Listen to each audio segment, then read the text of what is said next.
Well, thank you, Chairman Murkowski, Ranking Member Udall. Good to see you, as always, Senator Tester. Members, for giving the opportunity to testify in support of President Trump's fiscal year 2019 budget for the Department of Interior. With your permission, I'd like to submit my entire statement for the record. And up front, public lands is not a Republican or a Democrat or a red or blue issue. It's a red, white, and blue issue. And public lands should bring us all together for the benefit of our great public lands.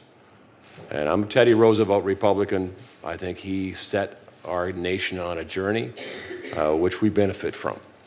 And it is time to look at the next 100 years to look at how we can best manage our treasures. The President has been very clear about his priorities and is keeping his promises to the American people. The budget supports one of those promises in a big way, rebuilding our national parks infrastructure. It calls for the largest investment in the history of this country to public lands, in specific our Park Service, our Indian schools, and our wildlife refuge system. As we all agree on, our public lands are our greatest treasures, but they have suffered serious neglect over the years. Interior's deferred maintenance backlog is $16 billion. 11.7 billion of that is from our National Park Service. Approximately 1.2 billion is our wildlife refuge system, and just under $1 billion for our Indian schools. The President's budget proposes legislation for a new public lands infrastructure fund to address the deferred maintenance problem. This legislation is our top priority. The fund would provide up to $18 billion over 10 years for maintenance and improvements of our national parks, our national wildlife refuges, and the Bureau of Indian Education funded schools. It would be funded from all energy revenues on public lands, similar to the Land Water Conservation Fund, except it includes all. I think as a Secretary, it's a fair proposition that if you're going to gain wealth through energy development, whether it's oil and gas or wind or solar on public lands, then you too should have an obligation to maintain and support those public lands in perpetuity. In 2016, 330 million visitors entered our park system and spent an approximate $18.4 billion in nearby communities and supported about 318,000 jobs. Overall, recreation is an $887 billion industry in this country and growing. Our park system is being loved to death. Recreation trends are up, and Americans should have the opportunity to enjoy our national parks and our public lands. But we need to invest in our infrastructure to go along with a record-setting number of visitors. Otherwise, quite frankly, the park experience we have grown to love will no longer be in existence.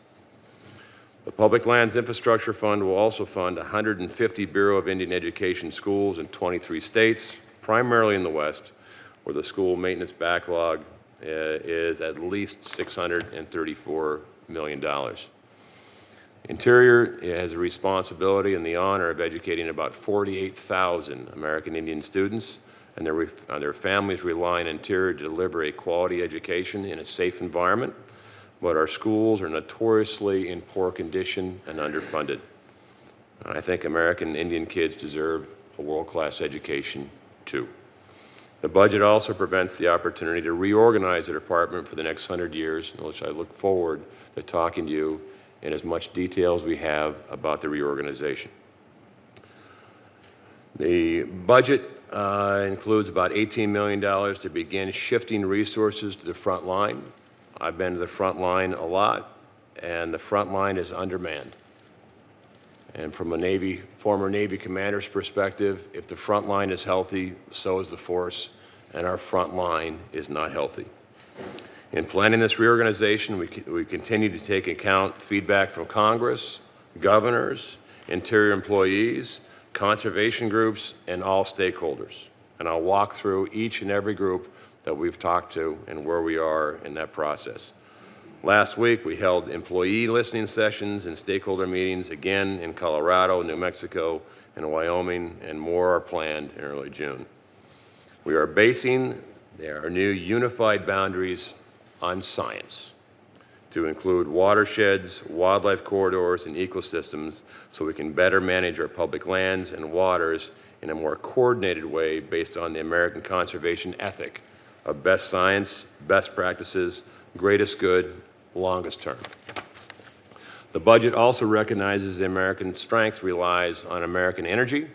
Under President Trump, we are pursuing an American energy dominance position. And today, I'm happy to report that this has been successful. Across our public lands, public and private lands, America is producing about 10.6 million barrels a day. First time in 60 years, we are a net exporter of liquid natural gas, and we are on track to become the largest oil and gas producer in the world. We are also preparing the largest offshore lease of wind and continue to highlight an all-the-above energy portfolio, which is prudent in the years to come. President Trump's tax cuts and smart regulation are helping grow the economy and increase our energy portfolios to achieve American prosperity. Our total budget request for this year is $11.7 billion. The budget clearly lays out the administration's top priorities of strongly supporting the American people and rebuilding our infrastructure, fixing our schools, achieving energy dominance, and being fiscally responsible. With that, again, I continue to appreciate the bipartisanship, support of this committee. And I appreciate all of your hard work.